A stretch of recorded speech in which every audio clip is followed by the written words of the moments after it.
weren't gonna rhyme like anyone else. We weren't gonna look like anyone else, and our whole approach to it was gonna be different. Was gonna be original. It's been 16 years since Puccini dropped. Take us back to your mindset when you first recorded that song. Damn, did you really have to remind me of 16 years ago? I mean, I remember it like it was yesterday. Ski called us, excited. He played the beat through the phone, and I swear to God, before he could like put the phone back down, we was already at his house like, yo, let's get this. The rhymes came really easy. We laid out verses really quick and all of that. But we kind of sat there and marinated on that hook for a while. But every song we ever have done, we did it that day. We never like started a song and had to come back and finish it the next day or whatever. Like Puccini was made the same day we heard the beat, the same day Ski called us. We was over there, we did it that day.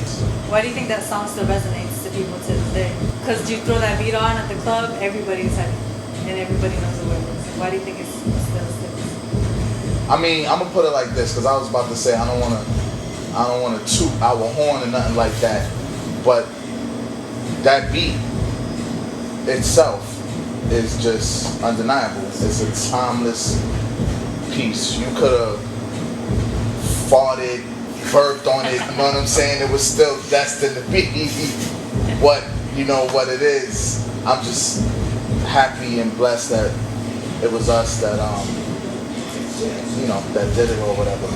We don't really deal with time like that, so we don't make our music to match no era, you know. And that right there is something that we like, you know, we tapped into our 70s thing, our 80s, 60s, whatever, all meshed up in one. As long as it's sold out, feel good, we gonna do it. Some of our other favorites from the first album was Carrington, Cooley High. What are some of your personal favorites? Cooley. Crystal Carrington all day though, you know what I mean? Cooley definitely for me. When we first did Cooley High, it was over The Lady in My Life, Michael Jackson sample. And of course we couldn't clear that. So we sampled Funny How Time Flies by Janet, and we couldn't clear that either.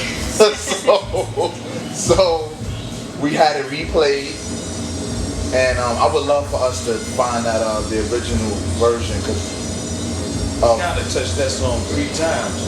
Yeah, we did. The original, the remix, then the public version, or I like to call it. Yeah. But it was the record that got us signed.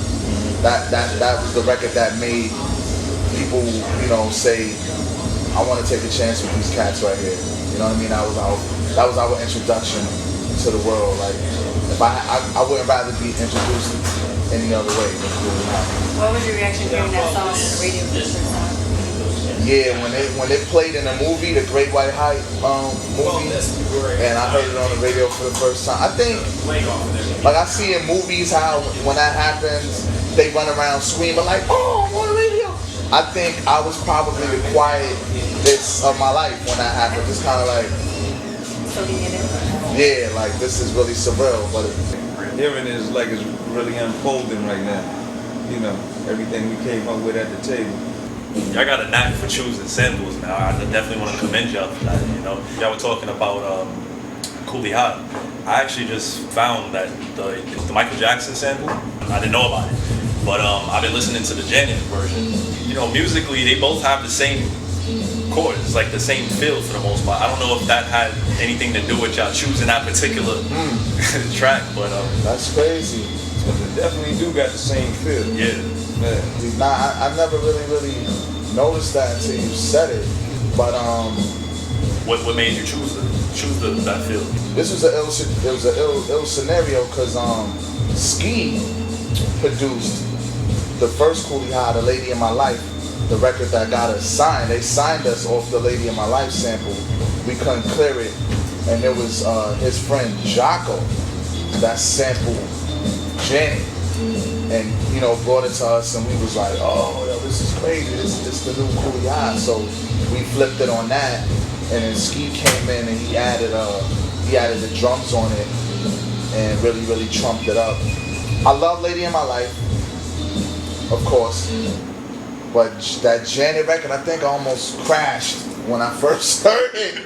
I kept stepping on the gas, like, you know what I mean? It wasn't really looking where I was going, but that Funny How Time Flies was my joint right there, for sure. I mean, I like the way Jocko did it, you know, because it was, the drums was wild brolic on that version, and cats had to get it replayed.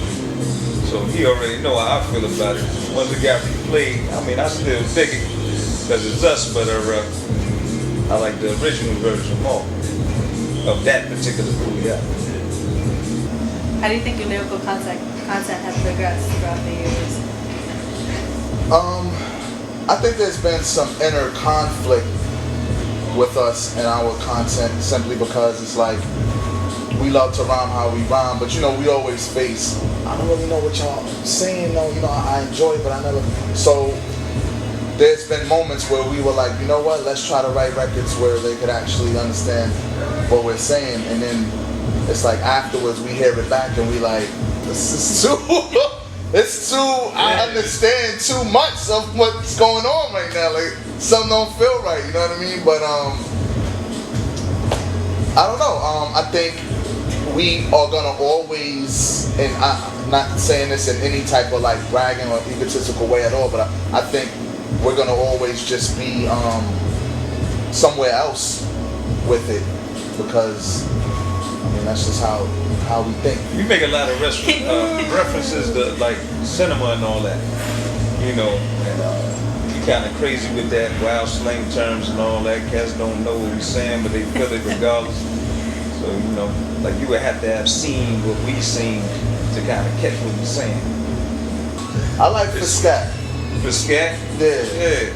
Now that's not an everyday one, but Fool is every day. Fool is every day, so if it's fool, it's crazy. You know, That's what you're talking about. For scat though. Oh, for scat? That's like somebody like a joke. I remember saying that to a cab driver, like, yo, you for scat, man, with this price. What do you mean? I'm for scat. But he knew what the hell I was talking about. You know what I mean? But yeah, scat means like you a joke. Ski, in our previous episode, he shared the story of how he met you guys from his perspective. Can you guys give your take on the story of how you guys first met? I think he said he met you first. Yeah. We met through a mutual friend. I was a teeny bopper, and Ski was an Atlantic Records recording artist, and I was a big fan of his group. And my friend introduced me and was like, he rhymes. I was an infant at the time, and I was like, alright, I'm gonna rhyme something for you. And we hooked up and we started working on my solo stuff. And then I met Chi, and Chi was like, he wasn't even doing music, he was riding around New York in loud, fashionable colors, pretty much, and helping me critique my solo project. And it just got to a point where I was like, yo, I think we probably sound dope together. And we tried it. I said, Ski, check it out. And Ski was like, let's go. I met Ski when I was a little kid, and he took me under his wing and he showed me all the ropes, everything.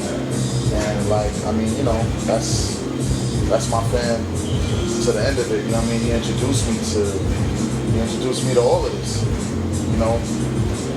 So and he's a great guy, he's a tremendous talent, and he's definitely up there amongst the greatest to do it, you know what I'm saying? So shouts to Ski, Joe Chink, you know what I'm saying? That's his low name, that's his Camp Low name on some 3 the Hard Way, Joe Chink, you know what I'm saying? That's his name on some Camp Low, because he's the third member of Camp Low, there's no doubt about that, you know what I'm saying? So shout out to Joe Chink, aka Ski Beatz, you know what I mean? Going back to the first album, most memorable moment you have while recording that album? Getting mad at Ski for something, and we took his doorknob off the door, and he couldn't get out his house. That was probably one of the most memorable moments. And then I got to the end of the block, and I was like, and I took it back upstairs to his crib, like, here, bruh, open the door. He was getting at me all the time behind that one right there, like, I wanted to kill you that day, you know? I wanted to kill him too. But that's my big bro forever. That's my big bro for life. So, but yeah, that's one of them.